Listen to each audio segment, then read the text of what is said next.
passion qui nous anime, nous les suiveurs de la Ligue 1, parce que notre feuilleton préféré a repris. Mais il y a un mais, et c'est même un éléphant au milieu de la pièce, c'est la question de la diffusion et de DAZN. Le prix pour s'abonner au diffuseur de 8 des 9 matchs de la Ligue 1, il est situé entre 30 et 40 euros par mois.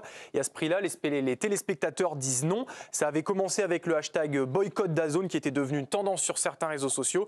Et ça s'est concrétisé ce week-end lors de la première journée avec énormément de piratage. Illégal évidemment, on le rappelle, pour regarder les matchs. Il y a d'abord les IPTV, ces dispositifs qui permettent de regarder la télé via Internet ou en streaming et d'avoir accès à toutes les chaînes gratuites ou payantes.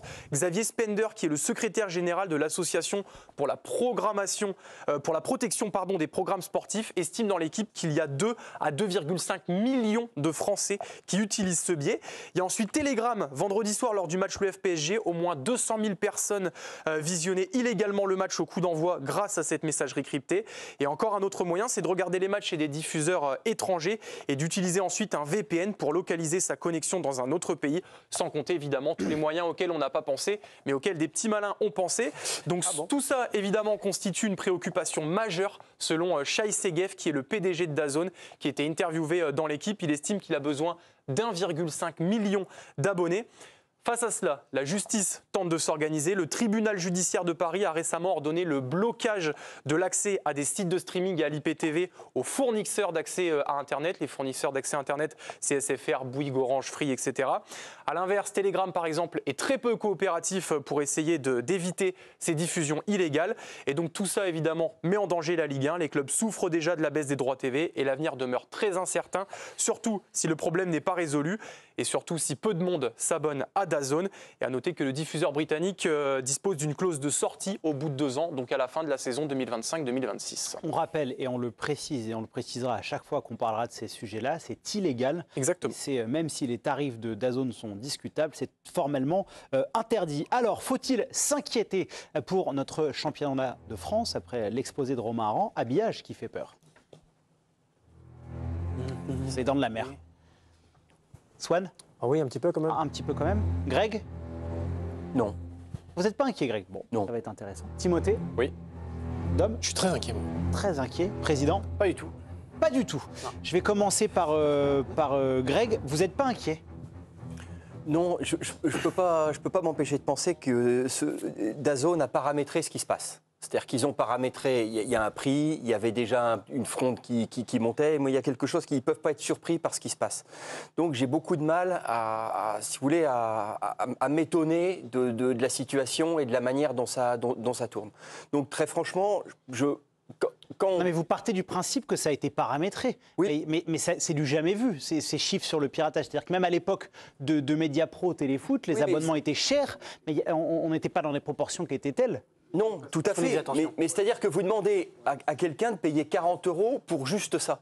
Si un abonnement Canal ne vaut pas ça, et Canal, vous avez tout le reste. Ce que je veux dire, c'est que c'est de toute manière... Dans DAZN, il y a autre chose, un peu de sport de combat, un peu... Oui, mais enfin, c'est pour ainsi dire rien. C'est-à-dire qu'ils sont en zone rouge. Je ne peux pas penser que ça n'a pas été paramétré et compris. Quand le PDG, j'ai lu l'interview dans l'équipe, parce qu'il est assez rare, dit voilà, on a calculé, on s'est dit que 40 €, c'était le juste prix. Non, le juste prix, c'est le prix qui te permet de trouver ton public.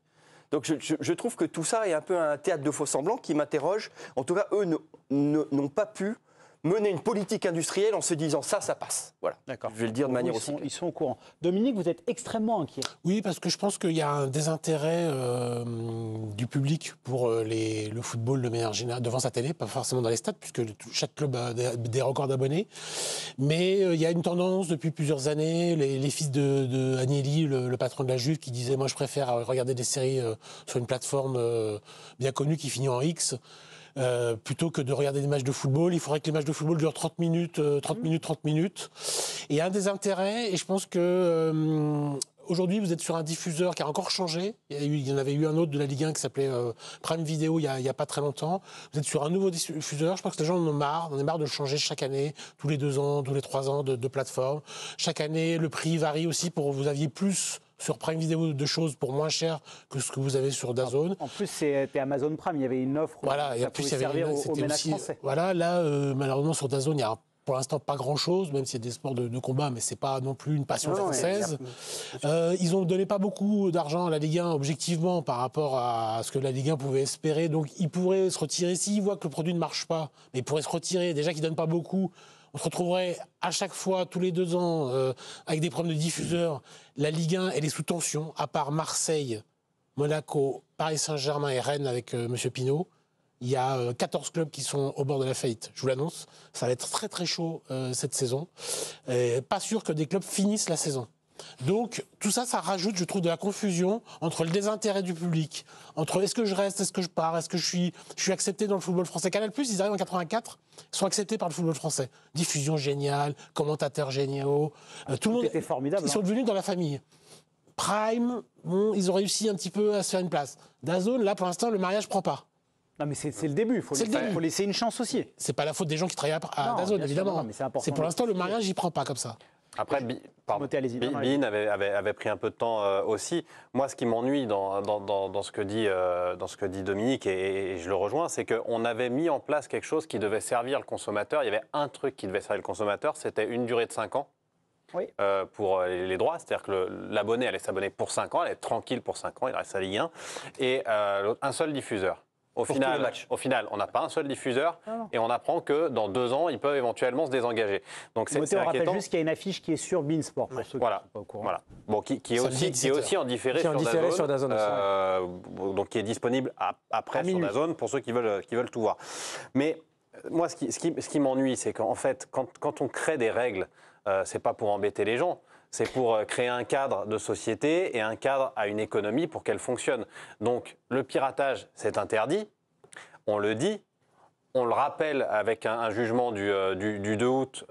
Mais quel arsenal pour éviter ça? Quel arsenal est mis en place? Quand on dit que c'est interdit de rouler à 200 sur la route, on met des radars, on met des gendarmes. Qu'est-ce qu'on met réellement en œuvre pour empêcher? Mais c'est extrêmement dur. C'est extrêmement dur par exemple, c'est une entreprise privée. Comment tu vas les obliger, eux, Telegram?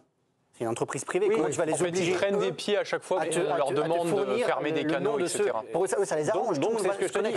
Où est l'arsenal pour faire respecter cette loi? Mais c'est très dur. Ça a été dans un cas. C'est très dur. Ça a été dans un cas. À un moment, à ce moment-là, tu fais pas de loi. Si tu n'as pas les moyens de les mettre en œuvre, tu laisses changer l'entreprise. Mais là, c'est très dur. Ce que tu dis, c'est intéressant, mais c'est l'Internet. Par exemple, on n'a pas le droit de pirater de la musique ou des films, mais tout le monde le fait. Oui. Moi, mais l'industrie de la musique, l'industrie de la musique a su se réadapter. Elle a su s'adapter parce qu'elle a dû s'adapter. Mais très sincèrement, je vais pas dire, je connais des gens qui le font tous les jours sans aucun souci depuis 10 ans. Il y a eu une adaptation. Mais alors, il a fallu s'adapter, effectivement, avec des. Voilà. Mais ça a été... C'est parce qu'il n'y a pas de contrôle que les gens le font. Mais bien sûr. Mais tu peux pas contrôler. C'est pas des radars sur la route. C'est parce qu'il y a des radars que les gens ralentissent. Mais s'il n'y a pas de radar. Tu peux pas contrôler. Mais c'est comme si tu essayais de vider la Méditerranée, la petite rivière. Si tu vas enlever quelque part. Le piratage, c'est simple. Y compris des gens qui ont de l'argent. Parce que Internet est ainsi fait. Tu vas fermer un site, il y a un site. Les gars, juste pas tous en même temps. C'est souvent des gens qui ont de l'argent. C'est un état d'esprit. On peut croire qu'on va pirater parce que c'est trop cher. En fait, il y a des gens qui peuvent payer l'abonnement. Il y a beaucoup de gens quand même.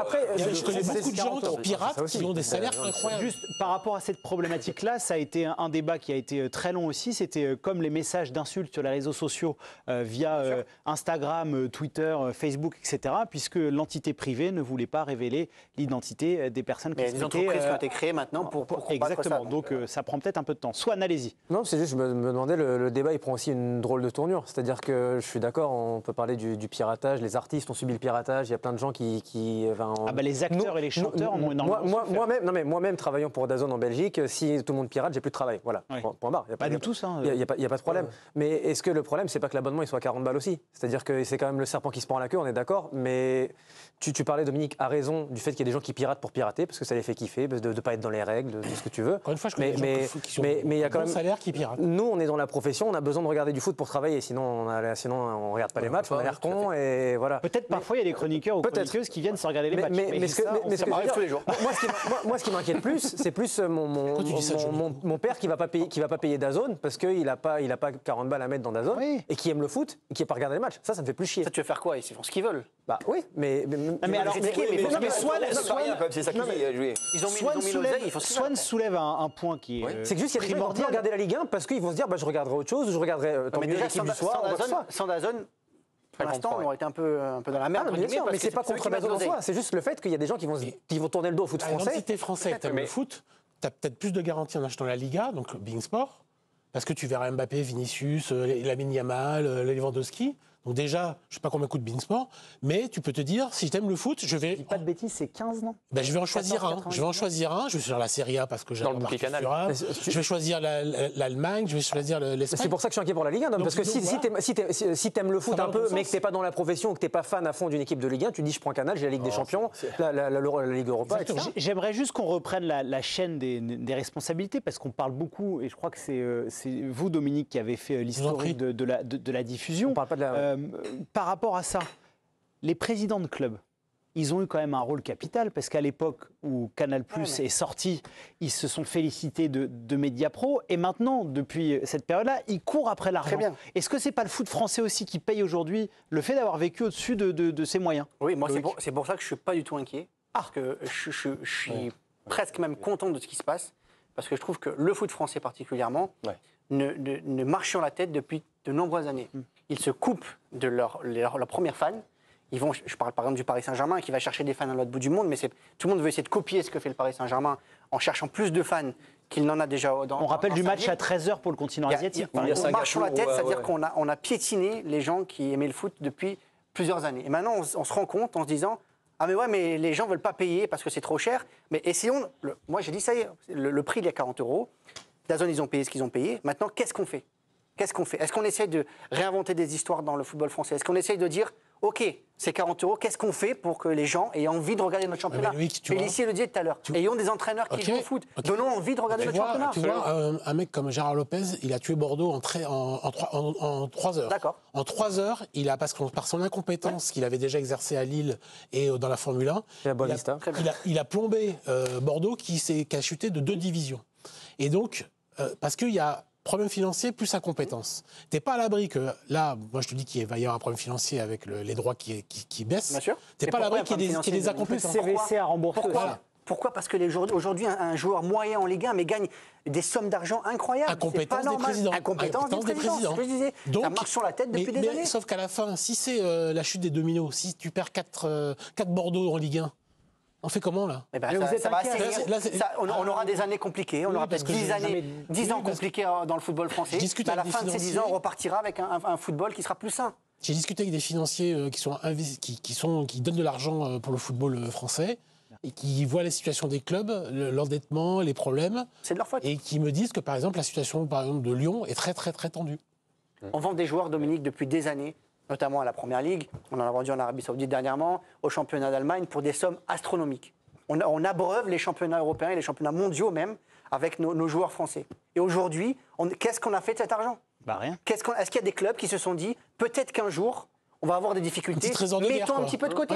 Montpellier l'a fait. Montpellier peut tenir, Reims un petit peu l'a fait. Qui l'a fait en France? Lens. Aujourd'hui, on a tout mis sur les transferts. On a dit, on achète des joueurs, on donne des salaires, allez-y. Parce que quoi? Parce qu'on va rattraper la Première Ligue. Ce que dit Loïc, le foot, il ne mourra pas. Exactement. La Ligue 1 ne mourra pas et le foot ne mourra pas. Il est d'accord là-dessus. C'est la vie même, de toute façon. Greg, pour conclure, allez-y.